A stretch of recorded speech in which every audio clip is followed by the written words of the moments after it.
ढोला मारो की राजस्थानी प्रेम कहानी। ढोला मारो की कहानी उत्तर भारत की लोक कथाएं और लोकगीतों के अनुसार नरवर से जुड़ी हुई है। बताया जाता है कि नरवर के राजा नल के पुत्र सालह कुमार का विवाह बचपन में महज 3 साल की उम्र में पुंगल क्षेत्र बीकानेर के पवार राजा पिंगल की पुत्री से हो गया था। पुरानी लोक कथाओं में बताया जाता है कि बाल विवाह होने पर लड़की की विदाई लड़के और लड़की के जवान हो जाने पर की जाती थी, जिसे गौना कहा जाता है। जब तक लड़की लड़का दोनों जवान नहीं होते तब तक लड़की पिता के घर रहती है और गौना हो जाने के बाद लड़की पति के घर चली जाती है। इन्हीं रस्मों रिवाज के चलते राजा नल के पुत्र सालह कुमार का बाल विवाह होने के कारण गौना नहीं हुआ और राजा पिंगल की पुत्री गौना होने तक पिता के घर पर बड़ी होने लगी। लेकिन जैसे जैसे सालह कुमार बढ़े हुए धीरे धीरे बाल विवाह और पहली रानी को भूल गए। इसी दौरान साल कुमार ने दूसरी शादी कर ली और नरवर में सुखमय जीवन व्यतीत करने लगे। दूसरी तरफ राजा पिंगल की पुत्री वयस्क और अत्यंत खूबसूरत दिखने लगी।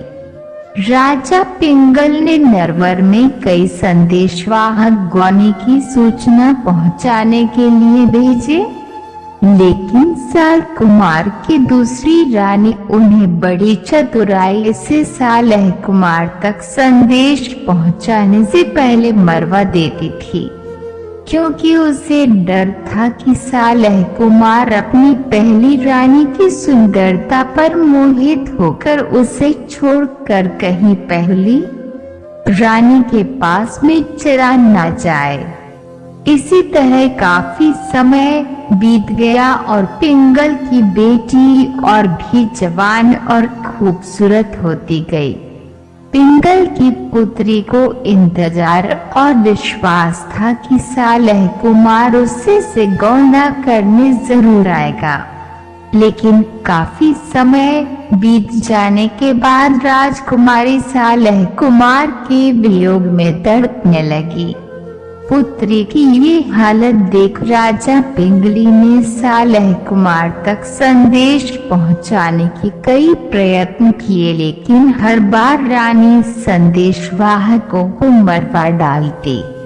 राजा पिंगल को कुछ गलत होने का आभास हो गया। तब उन्होंने एक चतुर ढोली को नरवर भेजने का फैसला किया, जो गाकर सालह कुमार तक बड़ी चतुराई से संदेश पहुंचा सके। संदेश को गुप्त तरीके से पहुंचाने के लिए पिंगल की पुत्री ने ढोली को मारू रंग में कुछ दोहे बना कर दिए, जिसके माध्यम से वह गाकर सालह कुमार को पुरानी यादें याद दिला सके और सालह कुमार को बता सके कि किस प्रकार पहली रानी उनकी याद में तड़प रही है। ढोली ने नरवर को रवाना होते समय राजकुमारी को वचन दिया है कि वह सालह कुमार तक संदेश पहुंचाकर ही वापस आएगी। ढोली मध्य प्रदेश के नरवर राज्य में जा पहुंची। बरसात का समय था। सालह कुमार रात्रि के समय अपने किले की छत पर बरसात का आनंद ले रहे थे। तभी ढोली ने सही मौका देखकर मारू राग गाना शुरू किया। मधुर संगीत होने के कारण सालह कुमार उसे बड़े ध्यान से सुनने लगे। इसी गायन में ढोली ने राजकुमारी का जिक्र किया और ढोली ने गाते हुए बताया कि कैसे पिंगल पुत्री उनके वियोग में तड़प रही है। जब ये दोहे सालेह कुमार ने सुने तो उन्होंने सुबह होते ही उस ढोली को बुलवाया। तब ढोली ने राजकुमारी की सुंदरता और उन्हें राजकुमारी किस प्रकार वह याद करती है इस विषय में सब कुछ बताया। ढोली की बातें सुनने के पश्चात सालेह कुमार को पहली रानी से मिलना चाहत हुई, इसीलिए वह तैयार होकर पुंगल राज्य के लिए रवाना होना चाहते थे। लेकिन उनकी दूसरी रानी ने उन्हें कुछ समय बाद जाने के लिए कहकर रोक लिया। कुछ दिनों बाद एक दिन पहली रानी सालेह कुमार के सपनों में आई। तब सालेह कुमार सिराहा न गया और वह पुंगल की राजकुमारी से मिलने पुंगल राज्य में जा पहुँचे। जब राजकुमारी ने अपने प्रियतम सालेह कुमार को देखा तो वे खुशी से झूम उठी और दोनों पुंगल के महलों में एक दूसरे के प्यार में खो गए। कुछ दिनों पुंगल में रहने के बाद सालेह कुमार ने अपनी पहली रानी के साथ नरवर के लिए प्रस्थान किया। पुरानी कहानियों में बताया जाता है कि जब सालेह कुमार और पहली रानी रेगिस्तान के रास्ते से होते हुए नरवर वापस आ रहे थे, तब उन्हें उम्रा सुम्रा नामक रेगिस्तान का मशहूर ठग मिला, जो रानी को बंधक बनाना चाहता था। लेकिन रानी भी राजस्थान की बेटी थी। वह इन सब घटनाओं से भली भांति परिचित थी। जब रानी को उम्रा सुम्रा पर संदेह हुआ तो उन्होंने सालेह कुमार को आगाह किया।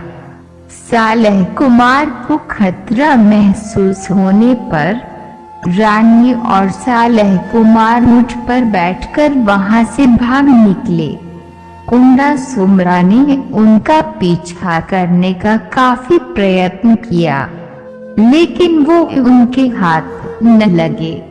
उम्रा सुम्रा नामक ठग वहीं पर हाथ मलते रह गया। जब सालेह कुमार और रानी नरवर पहुंचे तो दोनों का भव्य स्वागत किया गया और दोनों खुशी खुशी नरवर में रहने लगे। इस प्रेम कहानी को राजस्थान और उत्तर भारत में काफी प्रसिद्ध प्रेम कहानियों में से एक माना जाता है।